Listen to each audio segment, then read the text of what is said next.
کنجری کا پل اور طوائف کی مسجد۔ مورا اپنے زمانے کی ایک مشہور مسلمان طوائف تھی۔ پنجاب میں شاہی برادری نے رقص کے لیے طلب کر لیا۔ وہاں 21 سالہ رنجیت سنگھ بھی موجود تھا جو اس طوائف پر دل ہار بیٹھا۔ مہاراجا رنجیت سنگھ کا گھوڑے پالنے کا شوق اور شراب کی لت کے علاوہ اس کا رومان پرور ہونا بھی مشہور تھا۔ وہ ضد کا پکا تھا۔ ایک مسلمان لڑکی سے ایسا نباہ کیا کہ دنیا دیکھتی رہ گئی۔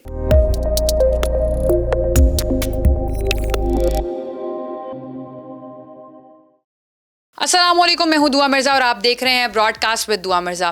آج جس موضوع پر ہم بات کرنے والے ہیں، آپ اس موضوع اور ان الفاظ کو سن کے بہت حیران ہوں گے، لیکن اس کا پس منظر جان کر آپ کو تاریخ کا ایک ایسا واقعہ سننے کو ملے گا جو انتہائی دلچسپ ہے۔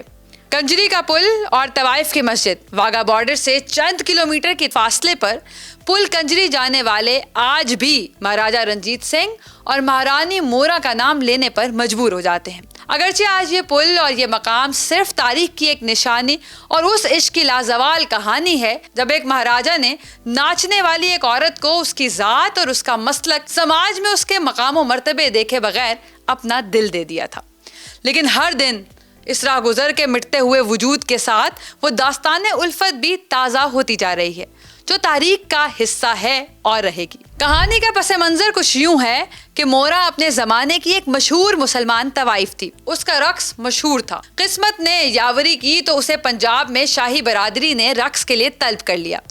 وہاں 21 سالہ رنجیت سنگھ بھی موجود تھا جو اس طوائف پر دل ہار بیٹھا۔ اب مورا کو مہاراجا رنجیت سنگھ کی فرمائش پر اکثر لاہور آنا پڑتا تھا۔ مشہور قصوں اور روایتوں کے مطابق ایک مرتبہ وہ ہسالی نہر کے راستے آ رہی تھی تو اس کی جوتی پانی میں جا گری۔ وہ ننگے پاؤں دربار پہنچی جہاں مہاراجا رنجیت سنگھ کی نظر اس کے پیروں پر پڑی۔ مہاراجا نے آتش عشق کو چھپائے اپنی مورا سے ماجرا دریافت کیا تو اس نے راستے کی دشواری اور نہر سے گزرنے کی پریشانی بتا دی۔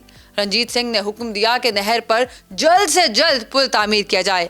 یہ پل کنجری کے نام سے مشہور ہوا جو کسی ناچنے والی کے لیے بولا جانے والا مقامی زبان کا لفظ ہے، لیکن بعد میں اسے کنجری کے پل کی بجائے پل مورا کہا جانے لگا۔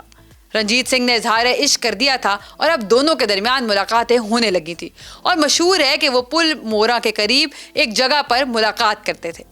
مہاراجا رنجیت سنگھ کا گھوڑے پالنے کا شوق اور شراب کی لت کے علاوہ اس کا رومان پرور ہونا بھی مشہور تھا، لیکن مورا وہ لڑکی تھی جس کے لیے اس نے خود کو یکسر مختلف ثابت کر دکھایا اور سماج اور مذہب کی مخالفت کے باوجود محبت کو اپنایا اور نبھایا بھی۔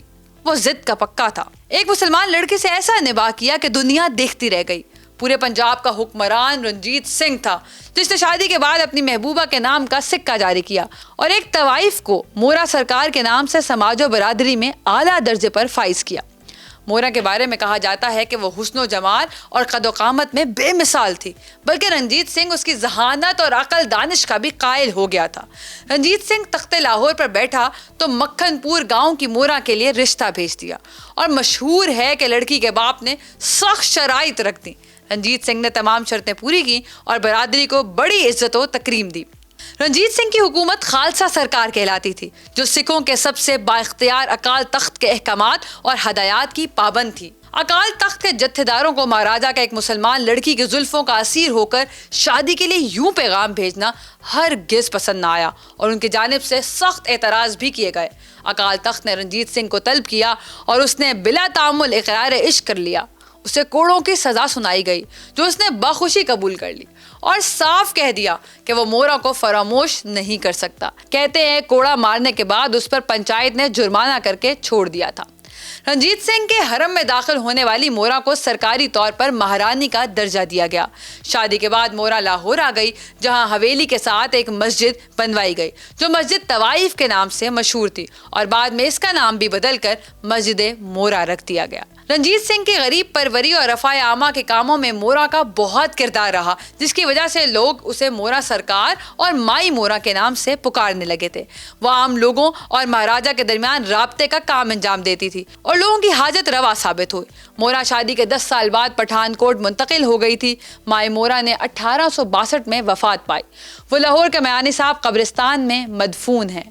اس کہانی کے بعد اب جب بھی آپ میانی صاحب سے گزریں گے تو آپ کو ضرور مورا یاد آئے گی، کیونکہ یہ صرف ایک لازوال عشق کی داستان نہیں ہے، بلکہ یہ بات ثابت کرتی ہے کہ رنجیت سنگھ نے جب عشق کیا تو اس کو نبھایا بھی، اور جب نبھایا تو اپنی خاتون خانہ کو وہ عزت دی جو کسی بھی بیوی کو دی جانی چاہیے، اور یہ وہ بھول گیا کہ وہ پہلے کیا کام کرتی تھی۔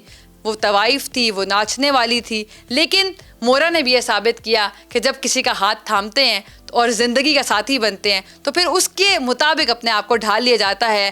کہا یہی جاتا ہے کہ رنجیت سنگھ کے جتنے بھی ویلفیئر کے کام ہوتے تھے وہ مورا ہی کرا کرتی تھی، اس کا پلان بھی مورا کرتی، اور لوگ سفارش کرتے تھے کہ مورا سے اگر کہا جائے گا تو وہ درد دل رکھتی ہے اور وہ ان کا کام بآسانی کروا دے گی۔ تو آج کے دور میں جب دو لوگ آپس میں اگر عشق محبت میں مبتلا بھی ہو جائیں تب بھی نبھا نہیں پاتے، مجھے لگتا ہے کہ یہ پل اور یہ مسجد ان کے لیے ایک اعلیٰ مثال ہے، اور ان کی لائف گزارنے میں اور رشتے نبھانے میں بہت کارآمد ثابت ہوگی۔